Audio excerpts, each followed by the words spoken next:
Hello students, welcome back method class.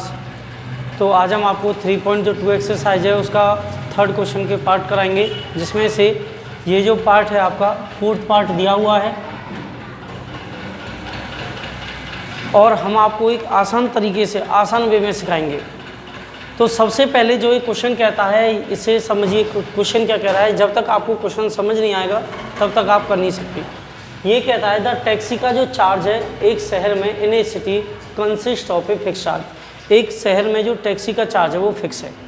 उसके बाद ये कहता है charge together with the charge for the distance cover. अब ये कह रहा है एक चार्ज तो ऐसा है जो फिक्स है और एक चार्ज ऐसा है पर किलोमीटर के हिसाब से कवर करता है। जो समझ आया। उसके बाद ये कहता है for a distance of 10 kilometre, यदि वह 10 किलोमीटर चलता है द चार्ज पेड इज 105, तो उसे 105 रुपये देने पड़ते हैं। उसके बाद ये कहता है for a journey of 15 kilometre, यदि वह 15 किलोमीटर चलता है तो उसे चार्ज पेड करने पड़ते हैं 155, उसे 155 रुपये देने होते हैं। अब वो कह रहा था हमें ये बताओ फिक्स चार्ज क्या है और पर किलोमीटर का हिसाब क्या है। फिर ये कहता है उसके बाद हमें ये भी पता करके बताओ यदि हम 25 किलोमीटर चल दें, यदि हम 25 किलोमीटर चल दें तो वहाँ पर कितने पेड करने पड़ेंगे, हमें कितने रुपए देने पड़ेंगे। तो सबसे पहले आप लेट कीजिए, लेट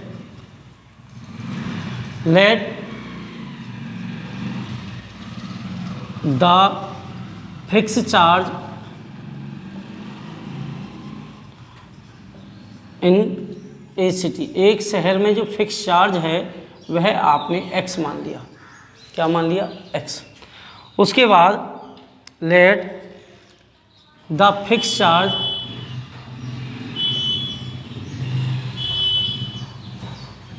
इन ए सॉरी फिक्स नहीं होगा, let the additional charge, additional कहो या फिर पर किलोमीटर के हिसाब से कहो, तो वो आपने मान लिया y। तो कितने आसानी से देखो, फिक्स चार्ज को माना आपने x और एडिशनल को माना आपने y, मान लिया। उसके बाद इसने ये कहा देखो फिक्स जो है वो तो हमेशा x के रूप में फिक्स लिखा जाएगा कि x फिक्स है, इसमें कुछ भी ऐड नहीं हुआ। x के रुपए जो वो फिक्स थे, चाहे 10 किलोमीटर चलो चाहे 5 किलोमीटर चलो। तो यहाँ पर x फिक्स है प्लस के किलोमीटर के हिसाब से चला था, ये कितना 10 किलोमीटर चला था, तो किलोमीटर के लिए y था, तो यहाँ पर 10y आएगा। इक्वल्स टू कितने रुपए उसने पेड किए थे? 105। ओके। उसके बाद दूसरा कह रहा है जर्नी के लिए 15 किलोमीटर उसने पेड किया। यहाँ पर देखो ये फर्स्ट क्वेश्चन है, अकॉर्डिंग टू क्वेश्चन लिख दिए ना। अब यहाँ पर लिखोगे आप अकॉर्डिंग टू क्वेश्चन, x यहाँ पर फिक्स है, 15 किलोमीटर वो चला था और उसने 155 पेड किए थे, ये सेकंड। ठीक है। अब इन दोनों का सॉल्यूशन करेंगे। इन दोनों का सॉल्यूशन यदि हम करें तो यहाँ पर बेटा किसी एक इक्वेशन को लेना है, फर्स्ट या सेकंड को। मान लीजिए आपने फर्स्ट लिया है, सॉल्व बाय सब्स्टिट्यूशन मेथड। आपने सब्स्टिट्यूशन मेथड का यूज किया तो यहाँ पर x प्लस के 10y इक्वल्स टू 105 है। 10y इक्वल से साइड में गया तो 105 माइनस के 10y, और ये इक्वेशन आ गई थर्ड। ठीक है। अब x की जो वैल्यू है यहाँ पर हम करते हैं x value put in equation second. Equation second में रखें। इक्वेशन सेकंड कहती है कि x प्लस के 15y इक्वल है 155। तो x कितना दिया है? x दिया है 105 माइनस 10y प्लस के यहाँ पर 15y है इक्वल्स टू 155 है। ठीक है, 155। अब यहाँ पर माइनस के 10 प्लस के 15, तो यहाँ पर प्लस के 5y रह गए, मतलब बच जाएंगे। उसके बाद 105 को आपने इधर भेज दिया, समझ आया? 105 को आपने इक्वल से इधर भेजा तो 155 में से माइनस होगा 105, तो 5y के इक्वल हो जाएगा कितना? 50। ठीक है, 50। देखो 5 में से 5 माइनस करोगे 0 आया, 5 में से 0 5, और 5 दिया है मल्टीप्लाई में तो ये जाएगा डिवाइड में, तो 5 से कट करोगे 10 टाइम, तो y की वैल्यू कितनी आई? 10। अब y की वैल्यू 10 है, हम y की जो वैल्यू है उसे पुट करते हैं in equation number third. Equation third में पुट करें तो यहाँ पर थर्ड दिया है x के इक्वल 105 माइनस 10y, तो x के इक्वल 105 माइनस के 10 और y दिया है 10, तो x के इक्वल आ गया 105 माइनस 100, तो कितना बच गया 5। तो x की जो वैल्यू आई वो 5 आई है। मतलब अब यहाँ पर जो फिक्स चार्ज है x है, मतलब x हमारा 5 है तो 5 है, मतलब 5 रुपये है और ये 10 रुपये है। ठीक है, देखो फिक्स जो चार्ज है वो 5 रुपये आ गया और एडिशनल जो चार्ज है वो 10 रुपये आ गया। ठीक है, कितनी आसानी से आपको समझ आया। नेक्स्ट वाला क्वेश्चन देखो। नेक्स्ट जो क्वेश्चन दिया हुआ है वो ये कहता है ए फ्रैक्शन बिकम 9/11, एक फ्रैक्शन 9/11 बन जाता है if 2 is add to both numerator and denominator, यदि न्यूमरेटर डिनोमिनेटर में NUM जो है वो न्यूमरेटर से रिप्रेजेंट है, numerator and denominator. If 3 is add to both numerator denominator, यदि 3 ऐड करते हैं न्यूमरेटर डिनोमिनेटर में तो वह 5/6 बन जाता है और वह फ्रैक्शन फाइंड आउट करना है। तो सबसे पहले देखो, अभी हमें ये नहीं पता कि यहाँ पर न्यूमरेटर क्या है डिनोमिनेटर क्या है, तो उसके लिए हम क्या करेंगे, सबसे पहले आप लेट कीजिए। तो आपने लेट किया तो नेक्स्ट है ये कह रहा है हम लेट करें, let the numerator of fraction, fraction का जो न्यूमरेटर है हमने उसको x मान लिया। ठीक है, वो क्या मान लिया x। उसके बाद लेट करें, let the denominator of fraction, fraction का जो डिनोमिनेटर है हमने उसको y मान लिया। ठीक है, अब यहाँ पर क्या करना था, फ्रैक्शन क्या है फिर हमारा जो फ्रैक्शन है वह न्यूमरेटर अपॉन डिनोमिनेटर होता है। तो न्यूमरेटर तो x है और डिनोमिनेटर y है, तो फ्रैक्शन आपका x अपॉन y है। जब फ्रैक्शन आपका x अपॉन y है तो यहाँ पर अब उसने कहा क्वेश्चन ने it become 9/11 if 2 is add both numerator denominator. देखो यदि न्यूमरेटर ये है और डिनोमिनेटर y है, अब ये कह रहा है ऐड कर दे 2, कर दिया न्यूमरेटर में भी और डिनोमिनेटर में भी अकॉर्डिंग टू क्वेश्चन इसने कहा है, इसलिए यहाँ पर लिख दीजिए आप according to question add numerator and denominator कर दिया। अब यहाँ पर कहता है कि वह 9/11 बन जाता है, 9/11, तो आप करोगे CMP 11 की मल्टीप्लाई करोगे इन दोनों से ब्रैकेट से, 11 की मल्टीप्लाई पहले x से की 11x आया, 11 की मल्टीप्लाई आपने 2 से की 22 आया, 9 की मल्टीप्लाई y से की तो 9y आया, यहाँ पर इक्वल आएगा 9y और 9 2 जा 18। अब यहाँ पर y x की साइड में आया तो 11x माइनस के 9y इक्वल में 18 माइनस के 22। अब 11x माइनस के 9y के इक्वल आया 18 में से 22 माइनस के 4 और ये इक्वेशन फर्स्ट आई। अब यहाँ पर इक्वेशन फर्स्ट है, फिर ये कहता है यहाँ पर फिर दोबारा से जो फ्रैक्शन है, फ्रैक्शन आपका वही x अपॉन y है, ये अकॉर्डिंग टू क्वेश्चन ये सेकंड स्टेप को करेंगे अब हम। तो अब ये कहता है 3 इज एड, यदि हम 3 ऐड करें, कर दिया, वह बन जाता है कितना 5/6, कह रहा है ना बोथ न्यूमरेटर डिनोमिनेटर बिकम 5/6, तो यह है 5/6 बन गया, इसकी मल्टीप्लाई की। अब 6 की मल्टीप्लाई करेंगे, 6 की हम मल्टीप्लाई करें x प्लस के 3 से और 5 की मल्टीप्लाई करें y प्लस के 3 से। ठीक है, अब 6 की मल्टीप्लाई x से करेंगे तो 6x आया, 6 की मल्टीप्लाई 3 से करेंगे तो 18 आया, 5 की y से करेंगे तो 5y आया, 5 की 3 से करेंगे तो 15 आ गया। अब x वाले को y वाले के, मतलब y वाले को x वाले सबको इकट्ठा कीजिए, मतलब y वाला x की साइड में यदि आया तो माइनस क्या आ जाएगा, इक्वल में 15 पॉजिटिव और 18 हो जाएगा नेगेटिव इधर साइड। तो 6x माइनस के जो 5y है इक्वल में हो गया माइनस के 3 और ये इक्वेशन होगी सेकंड। अब यहाँ पर जब ये आपकी सेकंड इक्वेशन हो चुकी है, तो अब आपको क्या करना है बेटा, यहाँ पर अब यहाँ पे करना है कि किसी एक इक्वेशन का सॉल्यूशन करना है, सब्स्टिट्यूशन मेथड करना है, तो किसी एक इक्वेशन का सॉल्यूशन आपको करना पड़ेगा। तो मान लीजिए आपने कोई एक इक्वेशन ली, मान लो ये सेकेंड ही ले रहे हैं, तो सॉल्व यहाँ पर लिखना पड़ेगा solve by equation second substitution method. Substitution method का आपने यूज किया, तो यहाँ पर 6x माइनस के 5y इक्वल्स टू माइनस का 3 है, माइनस का 5 इक्वल से साइड में गया तो वो हो गया प्लस का 5, प्लस के 5y हो गया। 6 दिया है अब मल्टीप्लाई में, यदि मल्टीप्लाई में दिया है तो वो डिवाइड में जाएगा, तो x के इक्वल हो जाएगा माइनस के 3 प्लस के 5y और डिवाइड बाई 6। ठीक है, अब यहाँ पर ये जो इक्वेशन बनी, x यदि सिंगल रह जाए तो वो इक्वेशन बन जाती है, ये आपकी थर्ड इक्वेशन हो गई। अब आप यहाँ पे करोगे x की जो वैल्यू है, x वैल्यू उसे पुट करोगे इन इक्वेशन फर्स्ट में। इक्वेशन जो फर्स्ट है आपकी वो है 11x minus 9y equal minus के 4। तो 11x की जगह आपने लिखा -3 प्लस के 5y अपॉन 6 लिख दिया और माइनस के 9y इक्वल्स टू माइनस के 4 लिखा।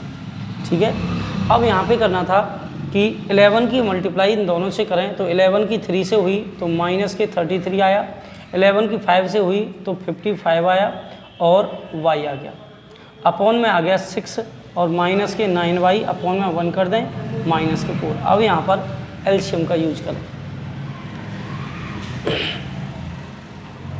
अब यहाँ पर एलसीएम का यूज करें तो एलसीएम आएगा हमारा यहाँ पर 6, एलसीएम 6 आएगा। यदि एलसीएम हमारा 6 आया तो 6 की मल्टीप्लाई 6 से 6 को डिवाइड करोगे तो 1 आएगा और 1 से है सेम माइनस के 33 प्लस के 55y। 6 की मल्टीप्लाई 9 से होगी तो 54y आएगा और इक्वल्स हो गया माइनस के 4। अब अपॉन में 1 करके आप CMP करोगे। ठीक है, अपॉन में 1 करके क्या करोगे, CMP। अब यहाँ पर माइनस के 33 दिया है, माइनस के 33 दिया है और प्लस की दिया है 55। अब देखो 55 जो है वो पॉजिटिव है और 54 है नेगेटिव, मतलब 55 में से 54 माइनस करोगे तो 1 आएगा, तो यहाँ पे आ गया ओनली y। अब 6 की मल्टीप्लाई 4 से होगी तो 6 4 जा 24 होगा, तो माइनस के 24 आया, तो y आ गया माइनस के 24 माइनस 33 इक्वल से साइड में जाके पॉजिटिव हो जाएगा, तो y की वैल्यू आ गई 9। सॉरी 3 में से 33 में से 4 माइनस करोगे तो 9 ही तो आएगा, तो यहाँ पे आ गया y की वैल्यू कितनी, 9। अब y की जो वैल्यू है उसे हम पुट कर दें equation number, y value put in equation third. Equation third में यदि हम पुट करें तो थर्ड है x के इक्वल माइनस के 3 प्लस के 5, y है 9 अपॉन में 6, तो x आ गया माइनस के 3, 9 5 जा 45 अपॉन में 6, तो x इक्वल आ गया 42 अपॉन में 6 और 6 से 7 टाइम कैंसिल होगा, तो x कितना आया 7। अब देखो यदि हम फ्रैक्शन बनाएं तो फ्रैक्शन आपका बन चुका है यहाँ पर 7 अपॉन 9। ठीक है, कितना आ गया 7 अपॉन 9, क्योंकि जो न्यूमरेटर आया आपका 7 और डिनोमिनेटर आया वो आया 9। ठीक है, इस प्रकार से क्वेश्चन का आप सॉल्यूशन करोगे। आई होप आपको अच्छे से समझ भी आया होगा। यदि आपको डाउट हो, यदि किसी भी क्वेश्चन में आपको इस प्रॉब्लम हो कि वो समझ नहीं आया, तो प्लीज़ कमेंट करके आप बता सकते हो। बार बार आप देख करके बार यदि आप देखोगे तो वो है क्वेश्चन आपको समझ आ जाएगा आसानी से। ठीक है, तो नेक्स्ट वाला क्वेश्चन देखो। अब आप नेक्स्ट जो क्वेश्चन दिया हुआ है वो ये कहता है 5 ईयर हेंस, 5 साल पहले, सॉरी 5 साल हेंस अतः 5 साल से, the age of Jacob will be, मतलब हो जाएगी, पहले नहीं, 5 year hence the age of Jacob will be 3 time. 5 साल के बाद जो एज है जैकब की वह हो जाएगी 3 टाइम। दैट ऑफ ए सन, अपने बेटे से 3 टाइम हो जाएगा, कौन, Jacob.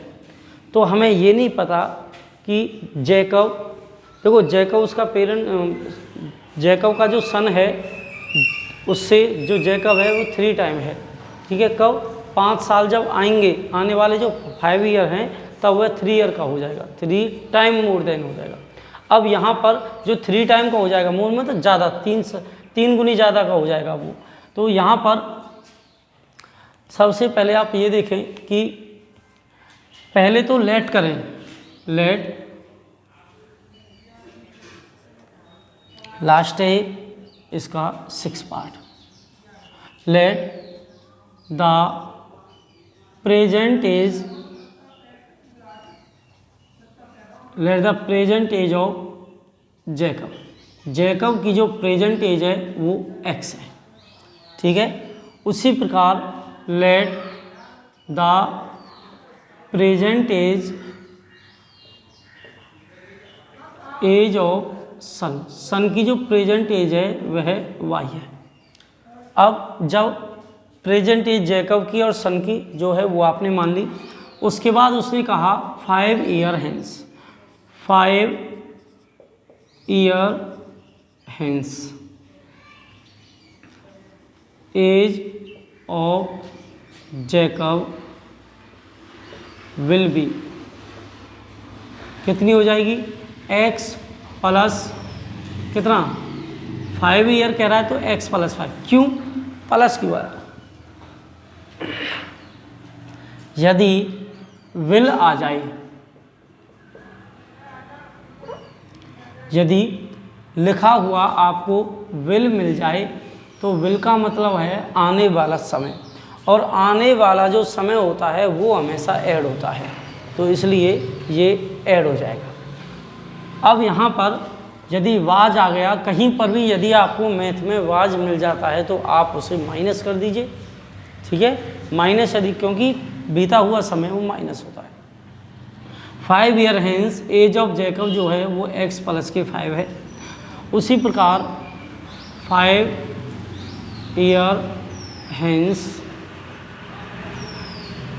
Age of son, age of son will be, जो सन की एज है वह y प्लस के 5 हो जाएगी। अब दोनों को आप ऐड मतलब दोनों को इक्वल बनाने की कोशिश कीजिए। ये x प्लस के 5 है और ये y प्लस के 5 है। क्यों इक्वल अभी नहीं हुए? होंगे कब? उसने कहा 5 साल के बाद जो जैकब है वह 3 टाइम का हो जाएगा, 3 टाइम का हो जाए मतलब 3 टाइम मल्टीपल हो जाए, किससे?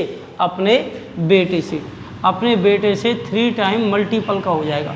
तो x प्लस के जो 5 है वह इक्वल है 3 की y से मल्टीप्लाई करोगे 3y, 3 की 5 से, 3 की y से, 3 की 5 से, तो यहाँ पे आ गया 15। y इक्वल से साइड में आएगा तो x माइनस के 3y और ये 15 है, प्लस का 5 इक्वल से साइड में गया तो x माइनस के जो 3y है वो इक्वल हो गया 10 के, और ये इक्वेशन आपकी फर्स्ट हो गई। अब फिर यहाँ पर अब दोबारा से, अब ये कहता है कि 5 ईयर एगो, यहाँ पर आप लिखोगे 5 year ago, age of 5 year एगो, 5 ईयर एगो, 5 year ago age of Jacob, Jacob was, कितनी हो जाएगी? वाज आ गया तो माइनस होगी x माइनस के 5। उसी प्रकार 5 year ago age of son, son की जो एज होगी वह भी y माइनस के 5 होगी। अब इन दोनों को आप इक्वल बनाइए। इक्वल बनाने के लिए आप इन दोनों को एक साथ रखोगे, x माइनस के 5 इक्वल y माइनस के 5 रखा। अब यहाँ पर आप लिखोगे फर्स्ट के according, according to question, first step, यहाँ पर अकॉर्डिंग टू क्वेश्चन, ये सेकंड स्टेप। x माइनस 5 के इक्वल y माइनस के 5 लिखा। अब यहाँ पर क्या करना था, इसने कहा था यह 7 टाइम को हो जाएगा, तो आप 7 से मल्टीप्लाई कर दीजिए। जब आप 7 से मल्टीप्लाई करोगे तो x माइनस के 5 इक्वल है 7 की y से 7y माइनस के 7 5 जा 35। ठीक है, y वाला x की साइड में आएगा तो x माइनस 7y माइनस के 35 और प्लस के 5 हो जाएगा इक्वल से। अब x माइनस के जो 7y है इक्वल हो जाएगा माइनस के 30 और इक्वेशन नंबर सेकंड देख लीजिए आप यहाँ पर 7 से मल्टीप्लाई करेंगे तो 7 1 जा 7 5 जा 35, ये इक्वेशन फर्स्ट और सेकंड। अब सॉल्व करें, सॉल्व बाई सब्स्टिट्यूशन मेथड। अब सब्स्टिट्यूशन मेथड का यदि हम यूज करें तो यहाँ पर किसी एक इक्वेशन को लें, मान लें आपने फर्स्ट लिया x minus 3y equals to 10, -3 जो -3 है वो इक्वल से साइड में जाएगा, -3 इक्वल से साइड में गया तो वह प्लस का हो जाएगा 10 प्लस के 3y। ये इक्वेशन आपकी थर्ड होगी। अब x वैल्यू, x की जो वैल्यू है उसे पुट किया जाए in equation second. Equation second में हम पुट करें। अब इक्वेशन जो सेकंड है वो है x माइनस के 7y इक्वल माइनस के 30, x की जगह 10 प्लस के 3y लिखा, माइनस 7y इक्वल माइनस के 30। अब 10 इक्वल से साइड में गया तो यहाँ पे 3y माइनस 7y माइनस के 4y बच गए और माइनस के 30 प्लस के 10 माइनस के 10 हो गया, तो माइनस के 4y इक्वल हो गया माइनस के 40, माइनस से माइनस कैंसिल हुआ तो y के इक्वल आ गया 40 डिवाइड बाई 4 और कट हो जाएगा 10 टाइम। अब y की जो वैल्यू है वो 10 आ चुकी है। ठीक है, y की जो वैल्यू है वो 10 आ चुकी है। अब y जो वैल्यू है उसे हम पुट करते हैं in equation third. Equation third में हम पुट करें, जब इक्वेशन थर्ड में पुट करेंगे तो इक्वेशन थर्ड है आपकी यहाँ पर x के इक्वल 10 प्लस के 3y, तो x के इक्वल 10 प्लस के 3, y आ गया 10, तो x के इक्वल आ गया 10 प्लस के 30, तो x आ गया 40। तो जैकब जो था वो 40 साल का था, जो उसकी बेटी थी, जो उसका जो बेटा था वह 10 साल का था। तो आप यहाँ पर लिखोगे age of Jacob, age of Jacob, Jacob की जो एज है वह 40 साल है और एज ऑफ सन, सन की जो एज है वह 10 साल है। ठीक है, देखो आपका क्वेश्चन अच्छा दिख नहीं रहा है यहाँ पर, चलो यहाँ पर लिख देते हैं एज ऑफ जैकब, जैकब की जो एज है वह 40 साल है और एज ऑफ सन, सन की जो एज है वह 10 साल है। ठीक है, आपका जो क्वेश्चन है वो कंप्लीट हुआ। आई होप आपको अच्छे से समझ आया होगा। थोड़ा सा लेंथी क्वेश्चन है लेकिन वेरी वेरी इम्पोर्टेंट ये क्वेश्चन है। इसे यदि समझ नहीं आया तो आप कमेंट करके पूछ सकते हैं। ठीक है, तो आपके जो 3.2 एक्सरसाइज है वो कंप्लीट हुई। 3.3 नेक्स्ट वीडियो में आपको देखने को मिलेगी।